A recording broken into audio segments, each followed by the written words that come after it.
साहब जी हैं, उनका जोरदार तालियों से स्वागत करिए। हमारी डिप्टी स्पीकर राखी जी हैं, उनका जोरदार तालियों से स्वागत करिए। कुलदीप जी हैं हमारे वाइस प्रेसिडेंट, उनका जोरदार तालियों से स्वागत करिए। मैं ज़्यादा समय ना लेते हुए सबसे पहले मैं गोपाल राय जी से विनती करूंगा कि वो अपनी बात रखें। गोपाल राय जी।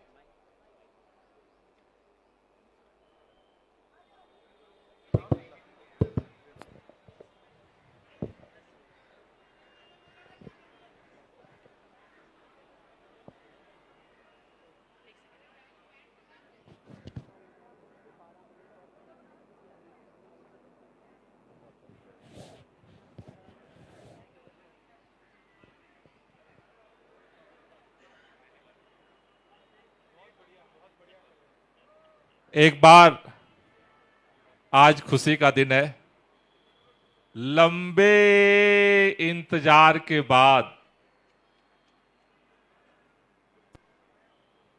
पूरी दिल्ली जिस खुशी का इंतजार कर रही थी, आज दिल्ली के शिक्षा जनक मनीष सिसोदिया हमारे बीच में दिल्ली के एक खुशनुमा आजाद आबो हवा में सांस लेने के लिए सुप्रीम कोर्ट के आदेश के बाद कल दिल्ली में पदार्पण किए। आज सुबह वो हनुमान मंदिर जाकर के आशीर्वाद लिए, महात्मा गांधी की समाधि पर पहुंचे और भगत सिंह का जज्बा जिसको लेकर के वो 17 महीने से इस तानाशाही से संघर्ष कर रहे थे, तो एक बार दोनों हाथ की मुट्ठियां बांध करके दोनों हाथ ऊपर करेंगे और पूरी ताकत से इतना जोरदार आवाज में आवाज निकलनी चाहिए कि हमारे मुखिया अरविंद केजरीवाल तक ये बात पहुंचे कि मनीष सिसोदिया बाहर पहुंचे हैं और कार्यकर्ता अब अरविंद केजरीवाल के भी आने का इंतजार कर रहे हैं। इस खुशी में उस इंतजार का भी जोश होना चाहिए। तो दोनों हाथ की मुट्ठियां बांधेंगे और पूरी ताकत से, जितना दम है, दोनों हाथ की मुट्ठियां बांध करके बोलेंगे, भारत माता की, भारत माता की, इनकलाब, इनकलाब, वंदे, वंदे। साथियों, कल जब मनीष सिसोदिया जी के जमानत की खबर मीडिया के माध्यम से दिल्ली के लोगों तक पहुंची, देश के लोगों तक पहुंची, तो सबके दिलों से एक ही आवाज निकली, न्याय तो मिला है लेकिन बहुत देर करके मिला है। भारतीय जनता पार्टी की सरकार ने जिस तरह से सीबीआई और ईडी का चक्रव्यूह बिछाया था, 17 महीने में भी भारतीय जनता पार्टी की एजेंसियों को मनीष सिसोदिया के खिलाफ 1 रुपए का सबूत नहीं मिला। दर दर भटकती रही। मनीष सिसोदिया जी के घर से लेकर के, बैंक से लेकर के, गांव से लेकर के पूरे देश के अंदर जहां जहां मनीष सिसोदिया के मोबाइल में जिसका जिसका नंबर मिला, किसी का सामने से और किसी से पीछे से, हर जगह छापेमारी की गई। इस देश के अंदर चारों तरफ चप्पे चप्पे पर जहां मनीष सिसोदिया के कदमों के निशान थे, भारतीय जनता पार्टी की सरकार ने और देश के माननीय प्रधानमंत्री जी की जितनी ताकत थे, सारी ताकत लगा ले। कल भाजपा के नेता कह रहे थे जमानत ही तो मिली है, ये जमानत नहीं है। मनीष सिसोदिया की जमानत अगले विधानसभा में भाजपा के जमानत जब्त होने का लाइसेंस मिला है। मनीष सिसोदिया जी की जमानत इस तानाशाही के सारे ताकत, सारे तिकड़म, सारे षड्यंत्र की समाप्ति की घोषणा हुई है। याद करो, मनीष सिसोदिया जी के गिरफ्तारी के बाद ट्रायल कोर्ट से हाई कोर्ट, हाई कोर्ट से सुप्रीम कोर्ट, सुप्रीम कोर्ट से ट्रायल कोर्ट, ट्रायल कोर्ट से हाई कोर्ट, हाई कोर्ट से सुप्रीम कोर्ट, सुप्रीम कोर्ट से ट्रायल कोर्ट, ट्रायल कोर्ट से हाई कोर्ट, हाई कोर्ट से supreme court. Bharatiya Janata party सोचती थी कि इस चक्रव्यूह का कभी अंत नहीं होगा। मनीष सिसोदिया की जमानत इस बात का भी ऐलान है, तानाशाही कितनी भी ताकतवर हो वो पराजित होती है, और सत्य कितना भी धुंधला हो, कितना भी झुठलाया जाए, कितना भी छुपाया जाए, सत्य की जीत होती है। 17 महीने बाद भी सुप्रीम कोर्ट के अंदर ना तो ईडी के पास ना तो सीबीआई के पास कोई प्रमाण, कोई सबूत नहीं मिला। लेकिन 17 महीने मनीष सिसोदिया के जिंदगी को जिस तरह से, इस कीमती क्षणों को जो दिल्ली की जनता के काम के लिए समर्पित था, एक एक दिन, एक एक पल, एक एक घंटा भारतीय जनता पार्टी ने उस समय का कत्लेआम किया है। अरे दिल्ली के लोगों ने तो प्रचंड बहुमत से आम आदमी पार्टी की अरविंद केजरीवाल जी के नेतृत्व में सरकार बनाई। अरविंद केजरीवाल जी के नेतृत्व में आम आदमी पार्टी की सरकार ने दिलो जान से दिल्ली के लोगों के लिए काम किया।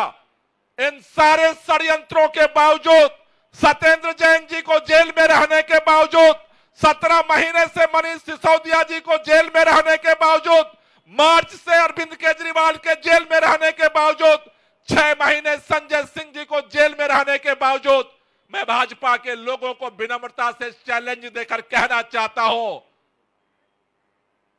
10-10, 20-20, 30-30 साल से तुम्हारी राज्यों में सरकार है, केंद्र में भी तुम्हारी तीसरी बार सरकार बन गई। सारे षड्यंत्रों के बावजूद अगर दिल्ली के अरविंद केजरीवाल की सरकार के काम को एक तराजू पर रखोगे और भारतीय जनता पार्टी के सभी राज्यों की सरकारों का काम दूसरे तराजू पर रखोगे, जेल के बावजूद भी केजरीवाल का काम तुम पे भारी पड़ेगा, उसका मुकाबला तुम नहीं कर सकते।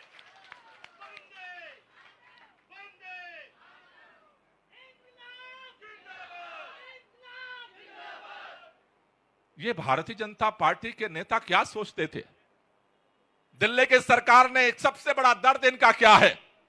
इनको लगता है मेरे अश्वमेध का घोड़ा गुजरात से राजस्थान जाता है, कोई नहीं रोकता, राजस्थान से मध्य प्रदेश जाता कोई नहीं रोकता, उत्तर प्रदेश जाता कोई नहीं रोकता, उत्तराखंड जाता कोई नहीं रोकता, हिमाचल जाता कोई नहीं रोकता, बिहार जाता कोई नहीं रोकता, कर्नाटक जाता कोई नहीं रोकता, लेकिन दिल्ली में आता है तो इससे छुड़ाना मुश्किल हो जाता है।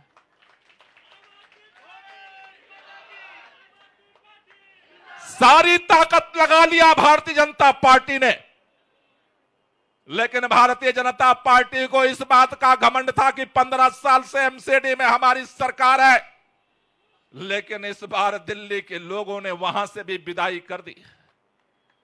इनको लगा कि अब हमें दिल्ली के अंदर आम आदमी पार्टी से हम चुनाव नहीं जीत सकते, और इसी तरह से अगर ये काम करते रहे तो दिल्ली से पंजाब पहुंच गए, पंजाब से गोवा पहुंच गए, और गोवा से गुजरात में जाकर के इनके किले में छेद कर दिए। अगर आम आदमी पार्टी इसी रफ्तार से बढ़ती रही, जिस रफ्तार से आम आदमी पार्टी राष्ट्रीय पार्टी बन गई, जिस रफ्तार से देश के अंदर लोगों के दिलों में घर करने लगी, अगर यही हालत रही, उनको इस बात से सपने में भी डर लगता है कि अगर जैसे दिल्ली वालों ने 70 में से 67 सीट का रिकॉर्ड बनाया, एक दिन अगर देश के अंदर ऐसे ही देश वालों ने सोच लिया और केजरीवाल का झाड़ू चला दिया तो इनका क्या होने वाला।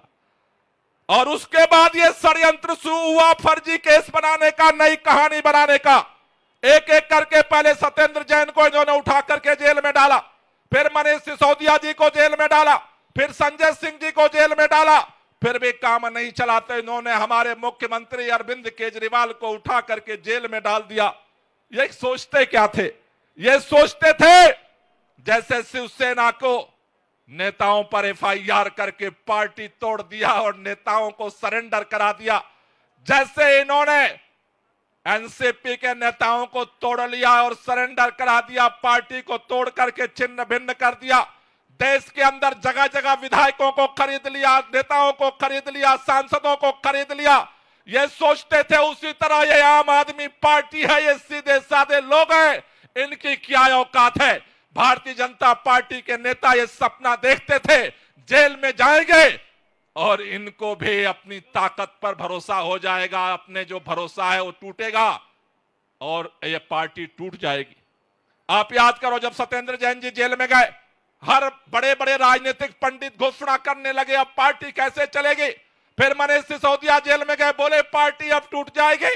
संजय सिंह जी बोले अब तो पार्टी बिक जाएगी। अरविंद केजरीवाल जी गिरफ्तार हुए, बोले अब तो सब कुछ स्वाहा। भाजपा के लोगों से मैं कहना चाहता हूं और देश के लोगों से भी विनम्रता कहना चाहता हूं, आम आदमी पार्टी टूटने, बिकने और झुकने के लिए नहीं पैदा हुई है। आम आदमी पार्टी का जन्म इस हिंदुस्तान से भ्रष्टाचार को और तानाशाही को खत्म करने के लिए हुआ है। जब तक इस देश के अंदर अन्याय रहेगा, जब तक इस देश के अंदर तानाशाही रहेगी, जब तक इस देश के अंदर गैर बराबरी रहेगी, आम आदमी पार्टी कल भी लड़ी थी, आज भी लड़ती है और कल भी तुमसे आंखें मिला करके लड़ती रहेगी। ये लड़ाई जारी रहेगी।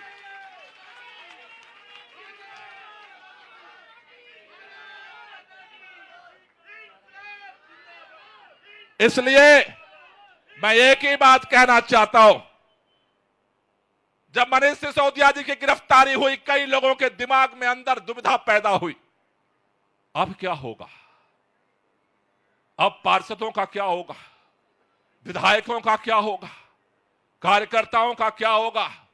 मैं एक ही बात कहना चाहता हूं और भाजपा के लोगों से कहना चाहता हूं, देश की जनता ने तुम्हें संदेश दे दिया है, लेकिन अगर तुम सोचते हो कि तुम्हारे चक्रव्यूह से कोई बिकने वाला है, झुकने वाला है, टूटने वाला है, और वो भी मनीष सिसोदिया, 7 जन्म लग जाएंगे मनीष सिसोदिया को तोड़ने में, झुकाने में और अपने रास्ते से हटाने में। कल भी मनीष सिसोदिया चट्टान की तरह खड़े थे देश के लोगों के लिए, आज भी चट्टान की तरह खड़े हैं और कल भी जब तक आखिरी सांसें लड़ाई हम लड़ेंगे और ये लड़ाई जीतेंगे। चिंता मत करो, मनीष सिसोदिया जी बाहर आए हैं, जल्द ही ट्रायल कोर्ट से मुख्यमंत्री जी को जमानत मिल चुकी है, सुप्रीम कोर्ट से जमानत मिल चुकी है और ये जो सीबीआई का फंदा है ये भी टूटेगा और हमारा मुख्यमंत्री जेल से जल्द ही छूटेगा। ये लड़ाई जारी रहेगी, इस लड़ाई को कमर कसो, ये लड़ाई हम लड़ेंगे और ये लड़ाई हम, इसलिए दोनों हाथ के मुट्ठियां बांधो और पूरी ताकत से बोलेंगे लड़ेंगे, लड़ेंगे, अरे लड़ेंगे, अरे लड़ेंगे।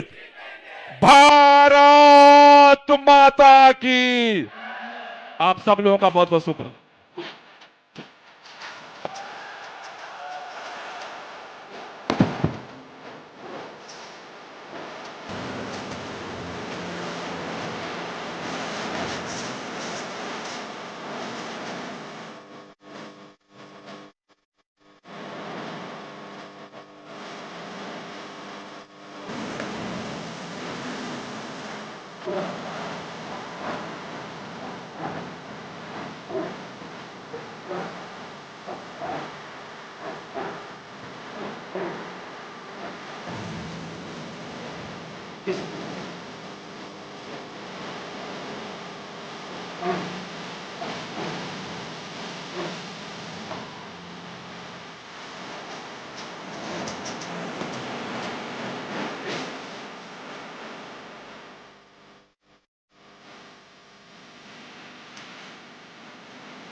एक बार जोरदार तालियां।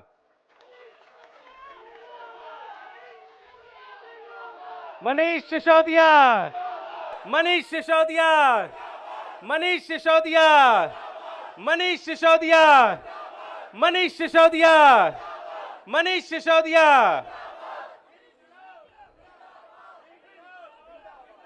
मनीष सर,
भारत माता की इंकलाब, इंकलाब। बहुत लोग ये सोचते हैं कि मनीष जी की क्या भूमिका है। मैं कई बार कई मंचों से कई जगहों पे ये कहता हूं कि अगर अरविंद जी इस पार्टी के पिता हैं तो मनीष जी मां है इस पार्टी के, और हम लोगों को पाला है, संवारा है और इस स्थिति में लाके खड़ा किया। बच्चे तो पिता के बिना 10-15 दिन, 20 दिन, महीना रह लेते हैं, लेकिन मां के बिना हम लोग 17 महीने रहे हैं यहां पे। साथियों, जहां तक ये आवाज जाती हो, मैं आपसे एक ही विनती करूंगा, ये फरवरी का जो चुनाव होगा ये बदला लेने का चुनाव है। ये किसी को विधायक बनाने का चुनाव नहीं है, किसी को कुछ बनाने का चुनाव नहीं है। ये बताने का चुनाव है कि हमारी मां को आपने 17 महीने तक जेल के अंदर रखा, एक सीट नहीं देंगे आपको। 70 की 70 सीटें आपकी जीतेंगे दिल्ली में। मैं हम सबके आदरणीय और संजय भैया, जिनको 6 महीने से ज्यादा तक मोदी सरकार ने इस तानाशाही ने जेल के अंदर रखा था, मैं चाहूंगा एक बार संजय भैया आए और अपनी बात रखें। संजय भैया, जोरदार ताली।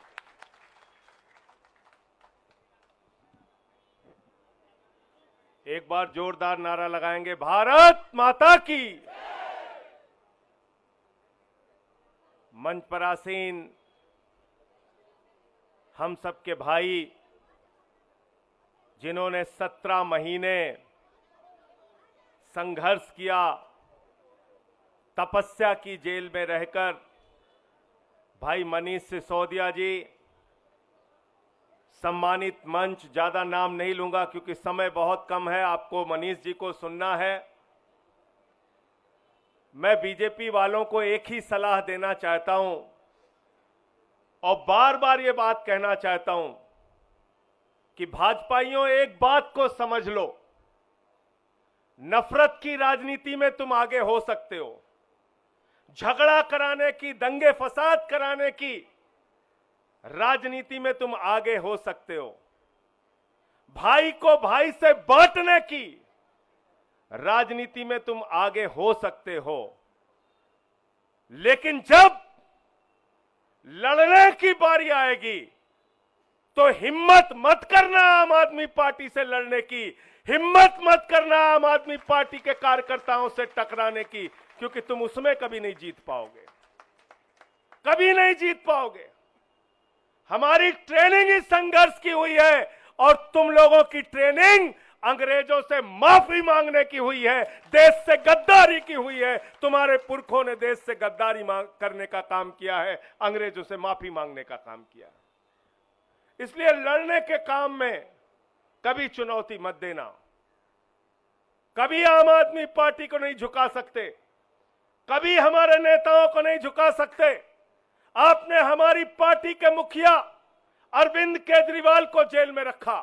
मनीष सिसोदिया दिल्ली के शिक्षा मंत्री, जिन्होंने दिल्ली के लाखों बच्चों के लिए दिन रात काम किया, उनको 17 महीने तक जेल में रखा। मैं देश के प्रधानमंत्री से पूछना चाहता हूं, इन 17 महीनों का हिसाब कौन देगा? मनीष सिसोदिया के परिवार ने जो 17 महीने प्रताड़ना झेली, मानसिक रूप से, शारीरिक रूप से, उसका हिसाब कौन देगा? मनीष सिसोदिया ने खुद जेल में रह के जो यातना झेली, उसका हिसाब कौन देगा? भाजपाई कहते हैं सिर्फ जमानत ही तो मिली है, सिर्फ जमानत ही तो मिली है। मैं दिल्ली के लोगों आपसे हाथ जोड़ के कहना चाहता हूं, चुनाव का परिणाम जब आए और बीजेपी के लोग चिल्ला के कहें मेरी जमानत जब्त हो गई, मेरी जमानत जब्त हो गई, तो आपको एक ही बात कहना है, सिर्फ जमानत ही तो जब्त हुई है, सिर्फ जमानत ही तो जब्त हुई है, सिर्फ जमानत ही तो जब्त हुई है, सिर्फ जमानत ही तो जब्त हुई है। ये काम आपको करना है,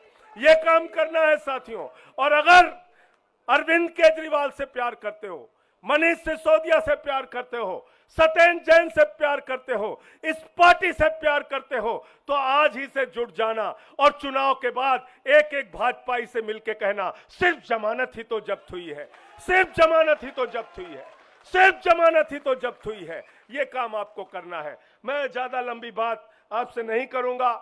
और ईडी सीबीआई, इनका खेल आपने 17 महीने तक देखा। ईडी कौन सी संस्था है? कौन सी संस्था है ईडी? ईडी के अफसर इसी दिल्ली के अंदर 5 करोड़ की रिश्वत लेते हुए उनको सीबीआई ने पकड़ा। ईडी के अधिकारियों को तमिलनाडु में रिश्वत लेते हुए सीबीआई ने पकड़ा। ईडी के अधिकारियों को राजस्थान की पुलिस ने रिश्वत लेते हुए पकड़ा। और 9 अगस्त को मनीष सिसोदिया की जमानत हुई। 8 अगस्त को 20 लाख रुपए ईडी के असिस्टेंट डायरेक्टर को रिश्वत देते हुए पकड़ा गया। ये बेईमान लोग हैं। ये जांच करेंगे हमारी, ये जांच करेंगे। जिनका कन्विक्शन रेट मात्र 0.5% है, ये जांच करेंगे। और भाजपा ही जांच करेंगे। मैं तो भाजपाइयों के बारे में कहता हूं, हिंदुस्तान की सबसे भ्रष्ट पार्टी अगर इस धरती पर कोई है तो भारतीय जनता पार्टी। देश के जितने बेईमान और भ्रष्टाचारी हैं, सब आज नरेंद्र मोदी जी के साथ हैं। तो मैं सिर्फ यही कहना चाहता हूं कि आज मनीष सिसोदिया जी के साथ मिलकर और बहुत जल्दी हमारे नेता अरविंद केजरीवाल जी बाहर आएंगे और हम सब मिलकर, याद रखना, ये वादा पूरा करना है आपको। क्या कहना है? चुनाव परिणाम के बाद सिर्फ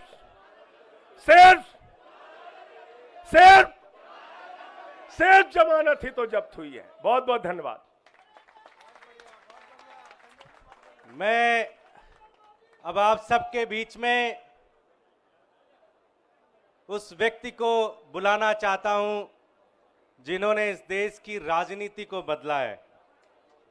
राजनीति में आने के बाद क्या क्या हो सकता है, लाखों बच्चों की, उनके परिवारों की उम्मीद बने हैं। मैं हम सब के प्रेरणा स्रोत, जिसे मैंने पहले भी किया, हम सब की मां मनीष सिसोदिया जी को बुलाना चाहता हूं। प्लीज जोरदार तालियों से वेलकम करिए, जोरदार तालियों से पूरी तरह से।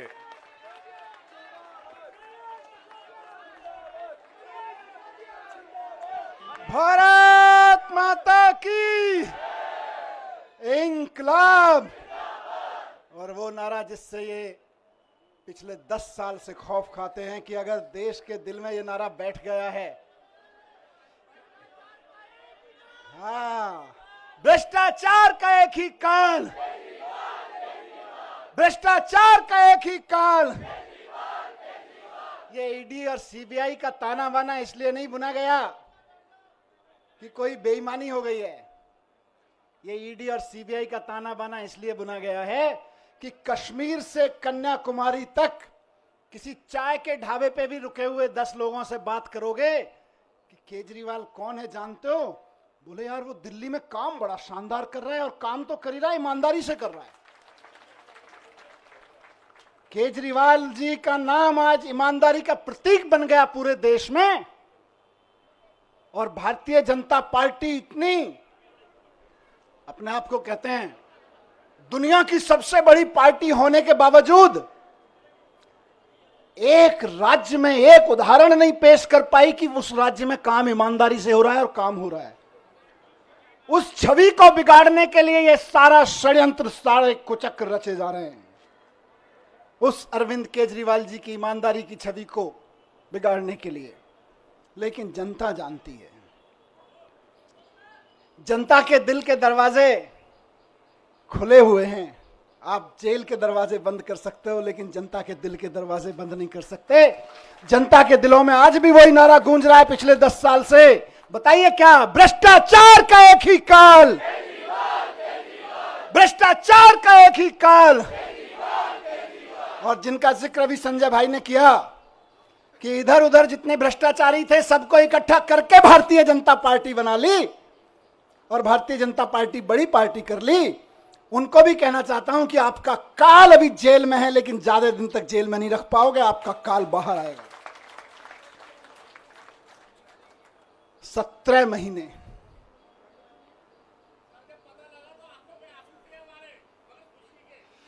ये आंसुओं, इन आंसुओं ने ही मुझे ताकत दी है 17 महीने जेल में। मैं जब राजघाट पे आपसे बात करके गया था तो कह के गया था शायद 7-8 महीने लगेंगे। मुझे उम्मीद थी कि 7-8 महीने में न्याय मिल जाएगा, लेकिन कोई बात नहीं, 17 महीने लग गए। 17 महीने लग गए, लेकिन जीत सच्चाई की हुई है, जीत ईमानदारी की हुई है। इसीलिए कहते हैं कि भगवान के घर पे देर है लेकिन अंधेर नहीं है। भगवान के घर पे देर हो सकती है लेकिन अंधेर नहीं हो सकती है। इनकी तो बड़ी कोशिशें करी इन्होंने, संजय भाई के ऊपर, मेरे ऊपर, अरविंद जी के ऊपर, पार्टी के और नेताओं के ऊपर। देश के सख्त से सख्त कानूनों की सख्त से सख्त धाराएं लगा के इनको बंद कर दो झूठे सच्चे केस में, और ऐसी ऐसी धाराएं लगा दो जो दुनिया भर में आतंकवादियों के ऊपर लगाई जाती हैं। ऐसी ऐसी कानूनों की धाराएं लगा दो जो दुनिया में ड्रग माफिया के ऊपर लगाई जाती हैं। ऐसी ऐसी धाराएं लगा के इन्होंने सोचा इनको जेल में बंद कर दो, तो जैसे आतंकवादी को जेल में डाल देते हैं तो सड़ता रहता है, जैसे ड्रग माफिया को जेल में डालते हैं तो दुनिया में सड़ता रहता है। इन्हें लगा अरविंद केजरीवाल, मनीष सिसोदिया और संजय सिंह को भी जेल में डालेंगे तो सड़ जाएंगे। लेकिन आपके आंसुओं की कीमत है ये, आपके आंसुओं की ताकत है ये कि जेल के ताले भी पिघल जाते हैं।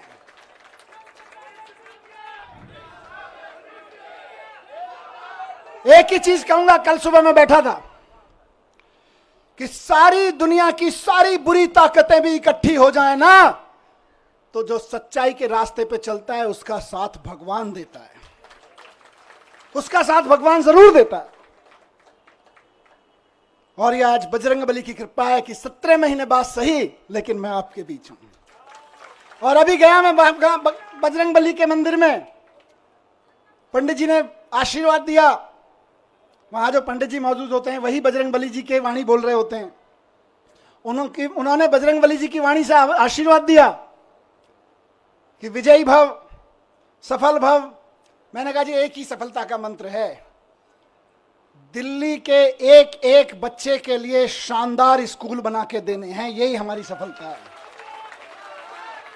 और इसके लिए मैं कल से कह रहा था अपने साथियों से, हम तो रथ के घोड़े हैं, हमारा असली सारथी अभी जेल में बंद है, वो भी बाहर आ जाएगा। फिर उसके बाद हमको तो जहां हकेंगे हम हकेंगे, लेकिन हमारा असली सारथी अभी जेल में बंद है और जेल के ताले टूटेंगे, बहुत जल्दी छूट के आ जाएंगे। बहुत कृपा है अरविंद जी के ऊपर बजरंगबली की।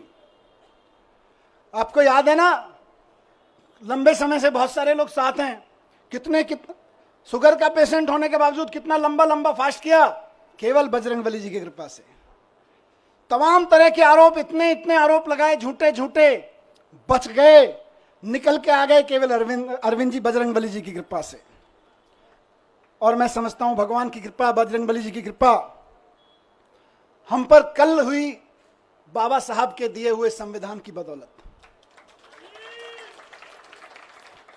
बाबा साहब ने, जब ये मुकदमे की सुनवाई चल रही थी, मैं बहुत ध्यान से सुन रहा था, पढ़ रहा था, पूरी डिटेल ले रहा था वकील साहबों से।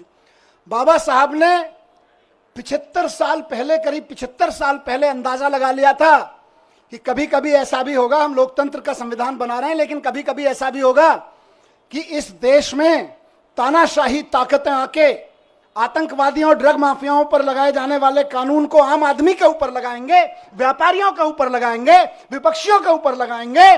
तो उस वक्त उन व्यापारियों को, उन आम आदमियों को, उन विपक्षियों को कौन बचाएगा?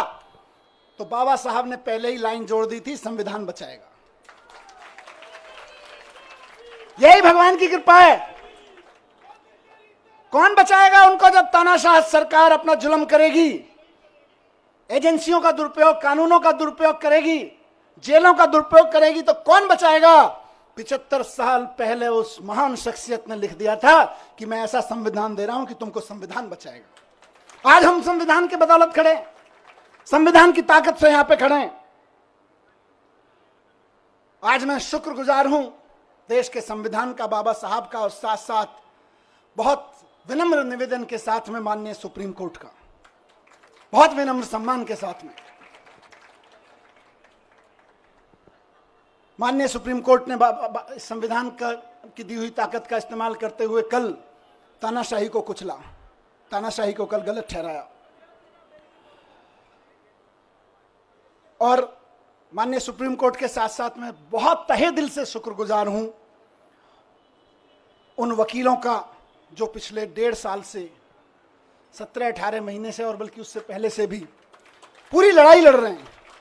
मैं जेल में बैठा था, आप लोग आंदोलन कर रहे थे, अरविंद जी जेल में बैठे हैं, आप लोग यहां सड़कों पे डंडे खा रहे हैं, लेकिन वो वकील इधर से उधर धक्के खा रहे हैं, एक कोर्ट से दूसरे कोर्ट धक्के खा रहे हैं, एक कागज से दूसरे कागज में डाल रहे हैं।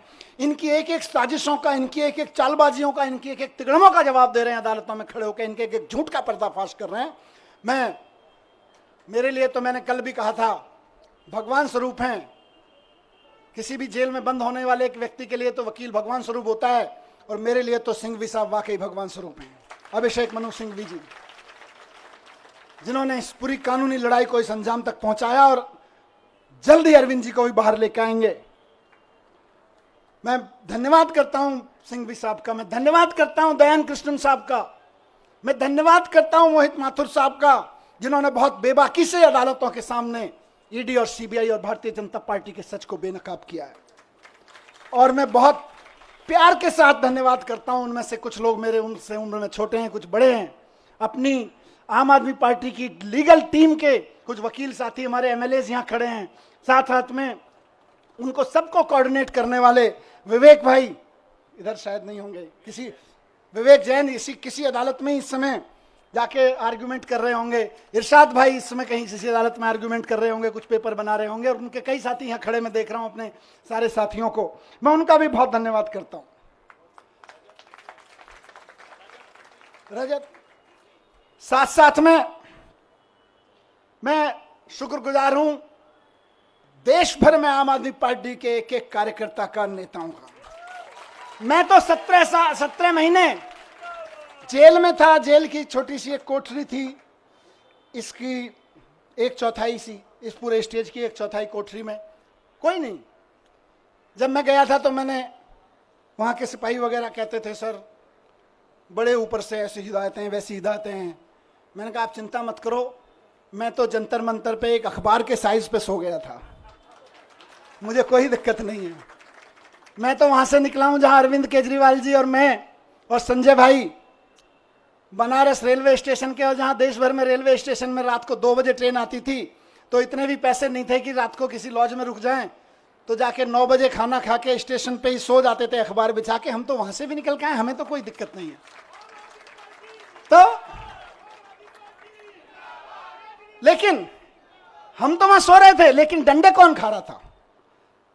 जब मैं कोर्ट आता था तो मैं देखता था बैरिकेड लगे हुए और उसकी दूसरी तरफ से नारे लग रहे हैं, अखबारों में देखता था, टीवी में देखता था, आप में से बहुत सारे चेहरे यहां खड़े हैं, मैं देखता था ये मेरी बहन को लाठी लगी, ये मेरी बहन को एक पुलिस वाले ने धक्का दिया, ये मेरे एक भाई को पकड़ के खींचा। दर्द होता था और वहीं से ईश्वर से दुआ करता था इनको सबको सलामत रखना, इनकी मदद करना, इनको ताकत देना। सलाम करता था आपकी ताकत को मैं वहां से, एक एक कार्यकर्ता को सलाम करता हूं मैं। और सिर्फ डंडे खाने के लिए नहीं, क्योंकि भारतीय जनता पार्टी की जो एक्सपर्टीज अभी संजय भाई ने बताई, उनमें एक शामिल है कि दूसरी पार्टी के कार्यकर्ताओं को और नेताओं को तोड़ने के, दबा के, धमका के, सामदान दंड भेद करके, जेल में भेजने की धमकी देके, जेल में भेज के, उनके हमले करवा के, उन पर धमकी करवा के एकमात्र एक्सपर्टीज किसी पार्टी ने पाई है तो वो भारतीय जनता पार्टी है। लेकिन उसके बावजूद आप टिके रहे, एक एक आदमी टिका रहा, एक एक आदमी झुका नहीं, टूटा नहीं, एक एमएलए कैसे सारे खड़े हैं। मैं जानता हूं किस किस के ऊपर क्या क्या दबाव नहीं था और क्या क्या नहीं होगा और क्या क्या धमकियां नहीं आ रही थी, लेकिन उसके बावजूद बेबाकी से खड़े रहे, सीना तान के खड़े रहे। उस सीने, तने हुए सीने को मैं सलाम करता हूं आप लोगों को, आप डटे रहे। और आज देखिए मजे की बात, अब तो दुश्मन भी इस बात को मानने लगा है कि यार इन आम आदमी पार्टी वालों में कुछ तो मिट्टी है, जो 17 महीने, 6 महीने जेल में रह जाते हैं इनके नेता, उसके बावजूद ना झुकते हैं ना टूटते हैं। किसी मिट्टी के तो बने हैं, ये उस मिट्टी के बने हैं। मैं बताता हूं, ये उस मिट्टी के बने हैं भारतीय जनता पार्टी वालों, जिस मिट्टी पर भगत सिंह का पसीना की बूंदें गिरी हुई हैं, जिस मिट्टी पे गांधी ने गोली खाई थी, जिस मिट्टी पे भगत सिंह के पसीने की बूंदें गिरी हुई हैं, जिस मिट्टी पे खड़े होकर बाबा साहब ने तुम्हारी जैसी लोगों की ताकतों के, उस वक्त की ताकतों के जुल्म झेले थे, उस मिट्टी से ये बने हुए हैं। इनको तुम्हारी तोता मैना क्या तोड़ पाएंगे, ये तुम्हारे सीबीआई और ईडी क्या तोड़ पाएंगे, इनको नहीं टूटे लोग। और मैं जेल में बैठा बैठा दुआएं करता रहा और सलाम करता रहा अपने एक एक साथी को कि यह है अरविंद केजरीवाल की मुट्ठी, यह है अरविंद केजरीवाल की फैमिली, यह है अरविंद केजरीवाल का कुनबा, जिसकी एक उंगली को भी हिम्मत से हिला नहीं पा रहे हो तुम लोग। वाह, फक्र था मुझे सब पे।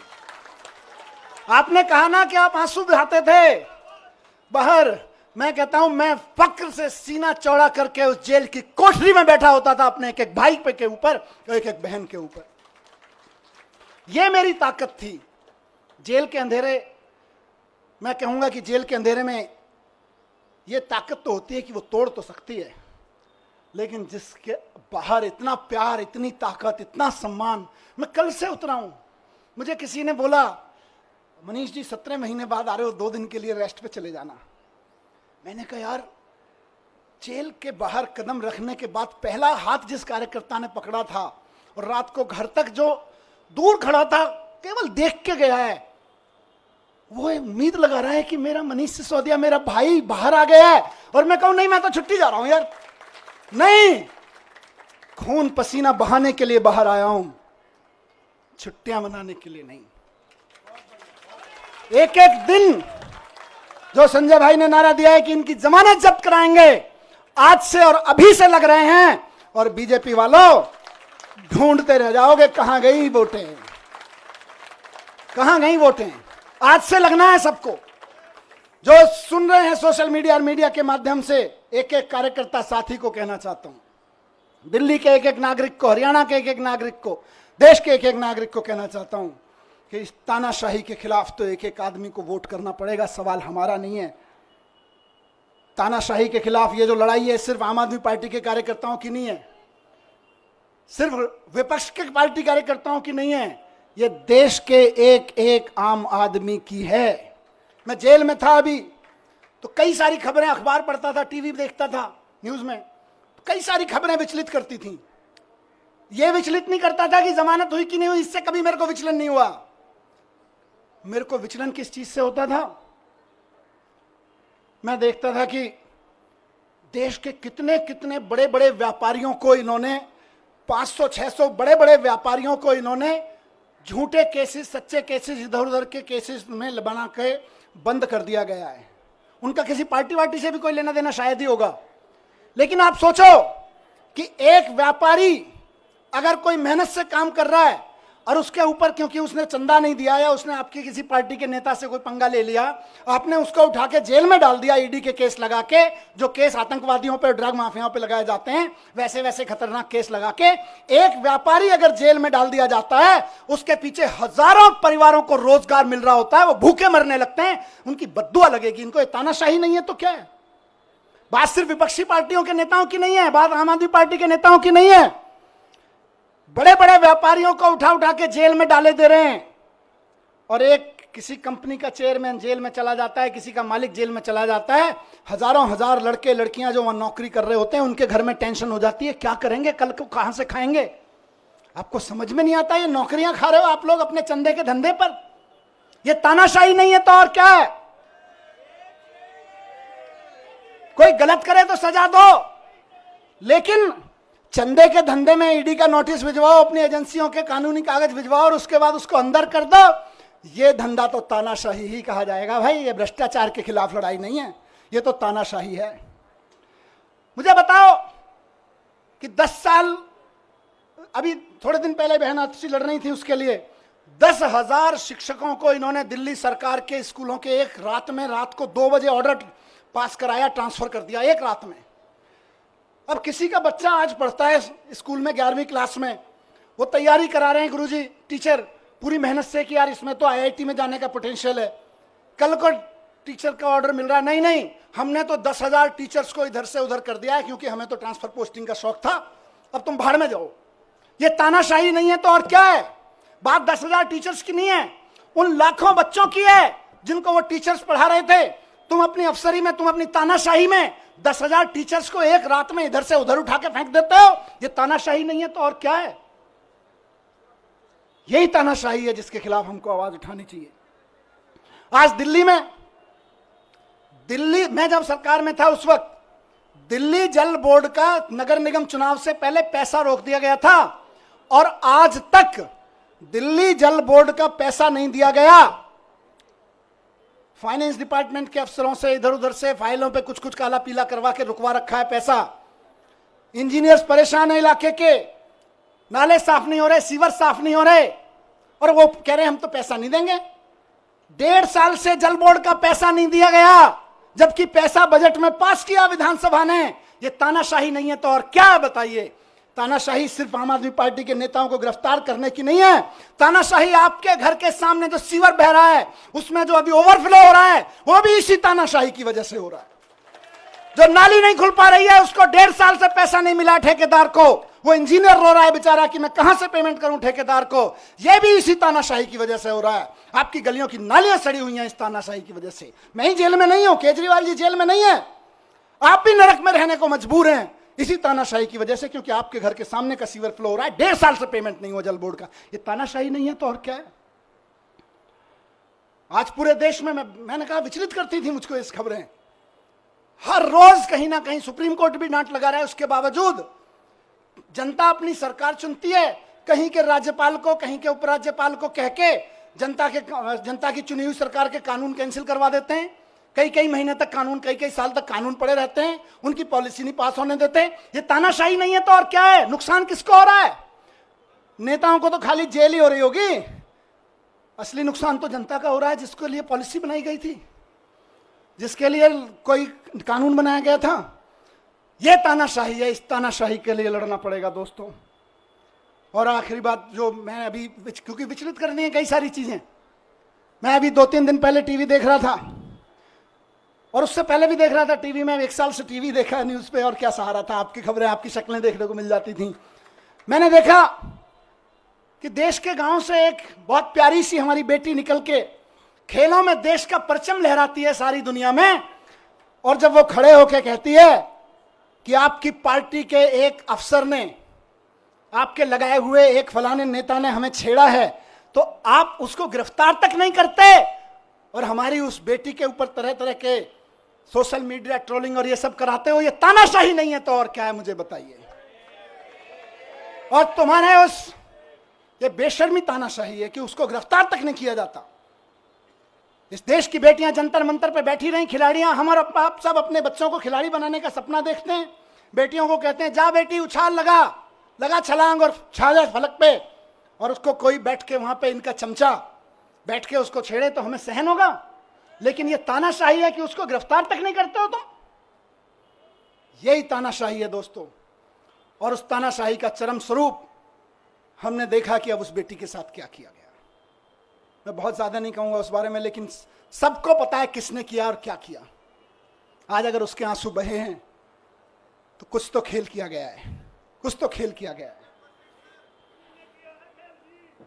दोस्तों 17 महीने में जब मैं अंदर था तो अंदर रह के मैंने खूब चिंतन मनन किया। टाइम ही टाइम था, यहाँ तो आप लोग टाइम देते नहीं हो, वापस आ गया हूँ, फिर टाइम नहीं दोगे।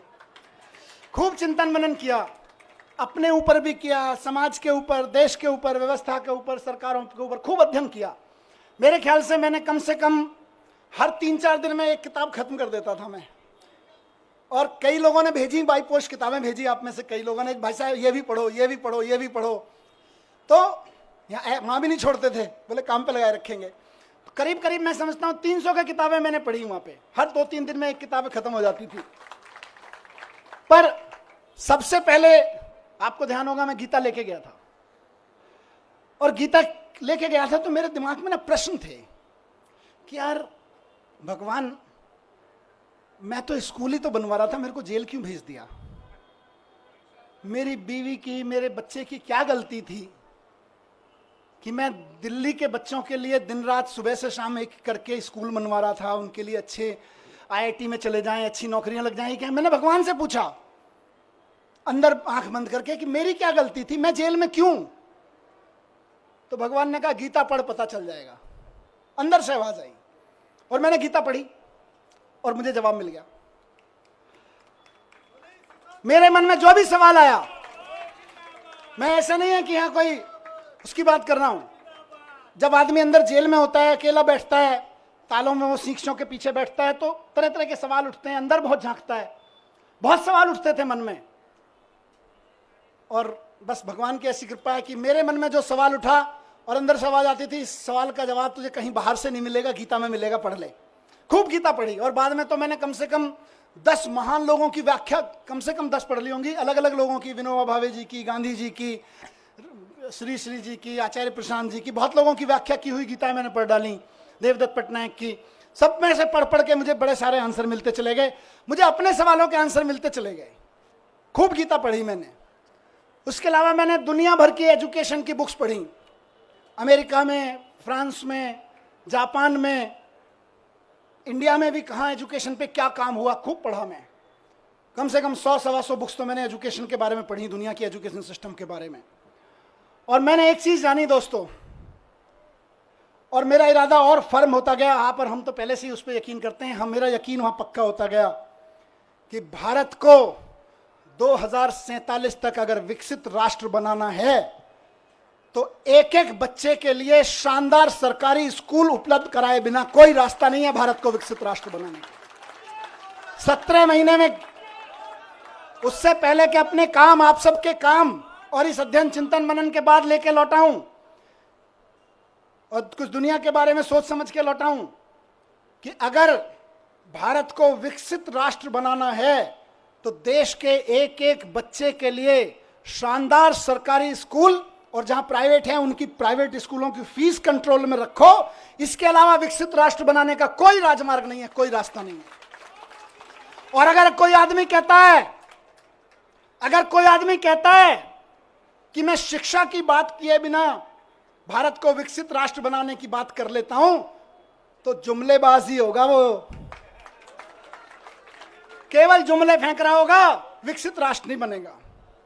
अगर कोई आदमी कहता है कि इस देश के हर आदमी के लिए अच्छे अस्पताल, अच्छे मोहल्ला क्लिनिक उपलब्ध कराए बिना, अच्छे सरकारी अस्पताल बनाए बिना हम विकसित राष्ट्र खड़ा कर लेंगे, तो महाजुमलेबाज होगा, नेता तो नहीं हो सकता, वो कोई विजनरी लीडर तो नहीं हो सकता।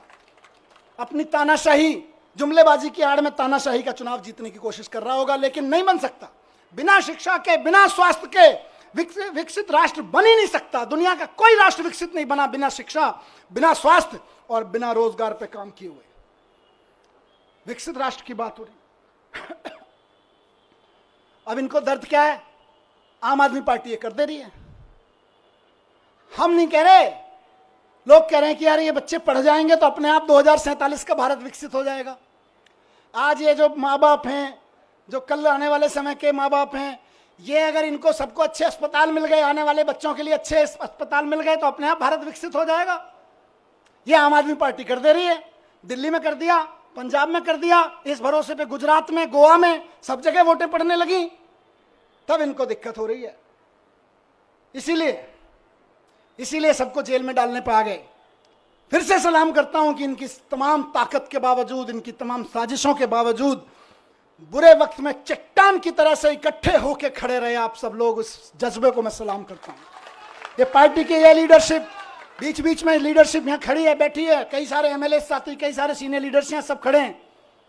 ये सब एक मुट्ठी की तरह से जिस तरह से खड़े रहे वो मिसाल है। आने वाले समय में जब आम आदमी पार्टी का आगे जाके राजनीतिक इतिहास लिखा जाएगा देश का, तब लोग कहेंगे कि सबसे बुरे दौर में पार्टी की सारी सीनियर लीडरशिप अपना खून पसीना एक करके सड़कों पे लड़ रही थी, एकजुट होकर लड़ रही थी। ये केजरीवाल जी का कुनबा एकजुट होकर लड़ रहा था, केजरीवाल जी का कुनबा बिखरा नहीं, केजरीवाल जी के साथ खड़ा रहा।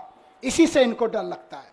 और फिर कह रहा हूं कि भारतीय जनता पार्टी को अगर लगता है कि मनीष सिसोदिया को जेल भेजने के बाद वो दिल्ली की शिक्षा क्रांति को रोक के लगा देंगे, तो वो गलती कर रहे हैं, वो भूल कर रहे हैं इस बात की।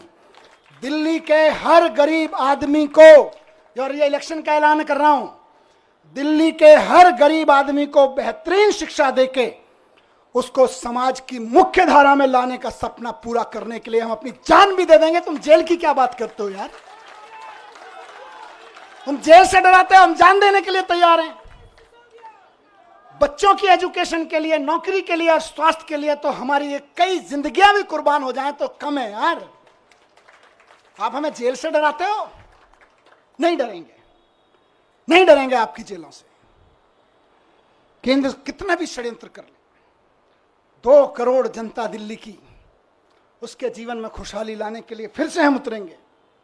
एक एक घर पे जाएंगे, एक एक घर को बताएंगे कि केजरीवाल जी इसलिए जेल में नहीं है कि उन्होंने कोई जुल्म किया है, वो इसलिए जेल में हैं कि आपके बच्चों को एजुकेशन देने का सच्चा काम उन्होंने करके दिखा दिया। वो इसलिए जेल में नहीं है कि उन्होंने कोई भ्रष्टाचार किया है, वो इसलिए जेल में है कि आपके मोहल्ले में जो मोहल्ला क्लिनिक चल रहा है वो मोहल्ला क्लिनिक केजरीवाल जी ने बना दिया और आप आराम से वहां जाके अपना छोटे मोटी चीजों का इलाज करा लेते हो। बड़े बड़े सरकारी अस्पताल शानदार होते चले गए, इसलिए केजरीवाल जी जेल में है। और ये फिर से कहूंगा कि जैसे संजय जी को निकाला, जैसे मुझे निकाला और साथियों को निकाला, हर साथी को और केजरीवाल जी को भी संविधान की ताकत निकाल के लाएगी। भारतीय जनता पार्टी और इनके तोता मैना कितने ही ताकतवर हों, लेकिन देश के संविधान से ताकतवर नहीं है। ये लोग देश के संविधान से ताकतवर नहीं है। इनकी सारी यातनाएं, सारी पीड़ाएं सह के भी हम तैयार हैं, क्योंकि हमको यकीन है कि हमारा सुप्रीम कोर्ट है और हमारा संविधान है, संविधान जीतेगा। बस आखिर में यही कहूंगा कि हम भगत सिंह के चेले हैं। कह के गया था ये बात, कह के गए थे ना, भगत सिंह के चेले हैं, डरने वाले नहीं है तुम्हारी जेलों से भी और तुम्हारे तोता मैना से भी। 17 महीने में जैसा गया था, बिल्कुल 17 महीने पहले जैसा गया था वैसा ही दिख रहा हूं कि नहीं दिख रहा? एनर्जी कुछ कम है कि ज्यादा है? ज्यादा है ना? बस इनको लग रहा था जेल भेज के एनर्जी तोड़ देंगे, अब ये कहेंगे यार इनको जेल मत भेजो, ये तो दुगनी एनर्जी लेके आते हैं।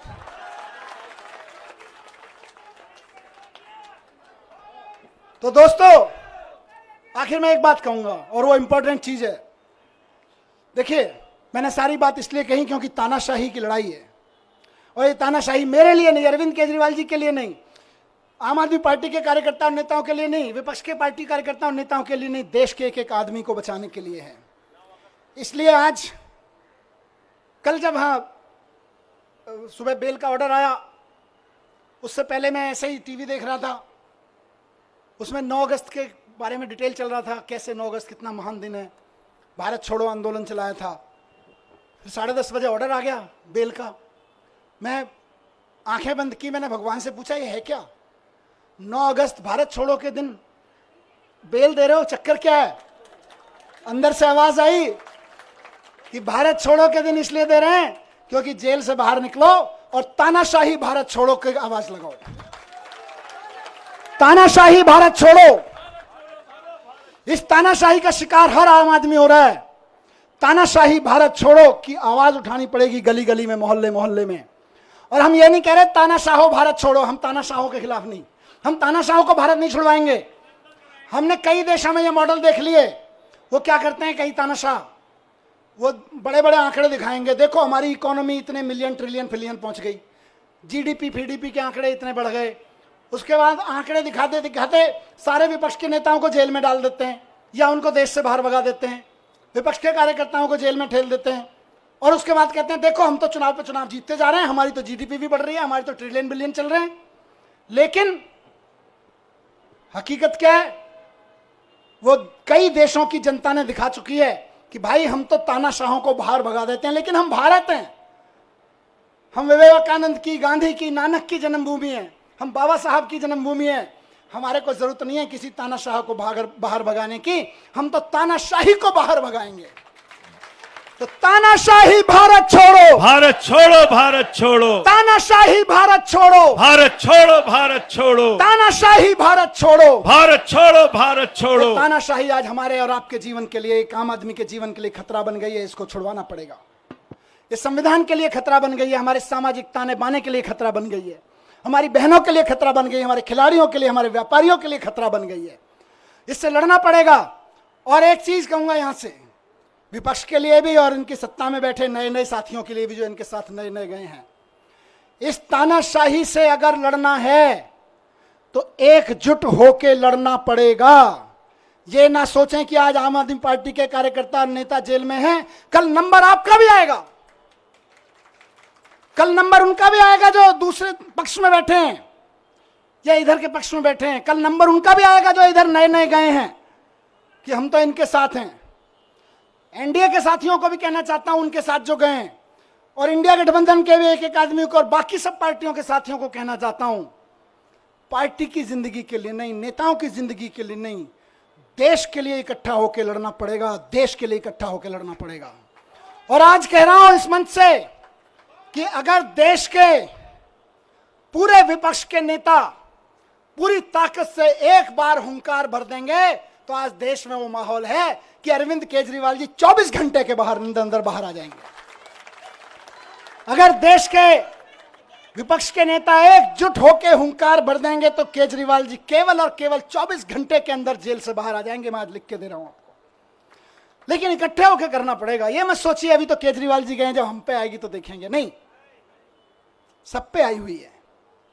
सबको इकट्ठे होकर लड़ना पड़ेगा, सबको इकट्ठे होकर चुनाव भी लड़ने पड़ेंगे, लड़ाइयां भी लड़नी पड़ेंगी, कानूनी लड़ाइयां भी लड़नी पड़ेंगी। और एकजुट हो गया तो इस चुनाव में तो दिखाई दिया कि 400 पार ढूंढते रह गए। एकजुट होकर लड़ेंगे तो आगे आने वाले चुनावों में भी ढूंढते रह जाएंगे कहां है, 0 पार बस सीधे कहा 0 पार। तो ये कोई ये ना सोचे कि अलग अलग लड़ लेंगे, जब हमारी लड़ाई आएगी तो लड़ लेंगे। लड़ाई सबकी है, लड़ाई देश की है, लड़ाई एक एक भारत के नागरिक की है। सब पार्टी वालों को, जिनको जनता ने थोड़ा थोड़ा भी कहीं कहीं भरोसा दिया है, कहीं ज्यादा दिया है, सबको इकट्ठा होकर इस तानाशाही के खिलाफ लड़ना पड़ेगा, जोर से चिल्लाना पड़ेगा कि तानाशाही भारत छोड़ो। और जिस दिन तानाशाही भारत छोड़ो का नारा हर गले से निकल गया, केजरीवाल जी सबसे पहले जेल से बाहर आएंगे। हेमंत सोरेन जी आ गए ना, देखो कितनी दिन मुझे निकाला, अभी अरविंद जी भी आएंगे, लेकिन सबको करना पड़ेगा, ऐसे नहीं कि सब। तो मैं बस यही कह रहा हूं कि आम आदमी पार्टी की तरफ से तो आज हम भरोसा दिलाते हैं कि दिल्ली के चुनाव में भी और बाकी चुनावों में भी पूरे देश में, कश्मीर से लेकर कन्याकुमारी तक, एक एक घर में इस आवाज को उठाएंगे, एक एक शहर, एक एक नगर में इस आवाज को उठाएंगे और बता देंगे कि हमारे इरादे कितने फौलादी हैं। तुम चाहे जितनी यातनाएं दे लो, तुम चाहे जितने जुल्म कर लो, जब तक इस देह में प्राण रहेगा और माथे पे संविधान रहेगा, इस दिल में हिंदुस्तान रहेगा। भारत माता की, भारत माता की। बहुत बहुत धन्यवाद।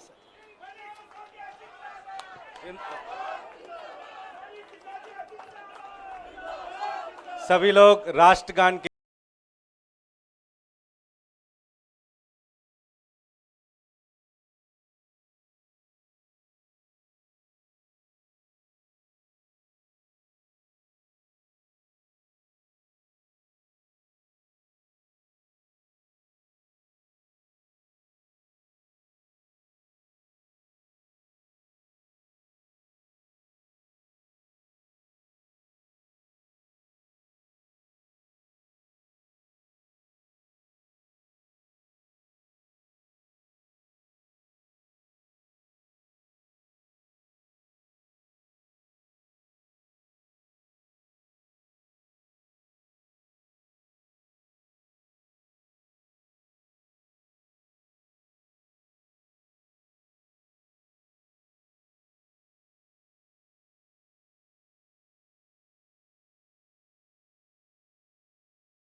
माता की, इंकलाब, वंदे आम आदमी पार्टी, अरविंद केजरीवाल, अरविंद केजरीवाल, मनीष सिसोदिया, मनीष सिसोदिया। बहुत बहुत धन्यवाद।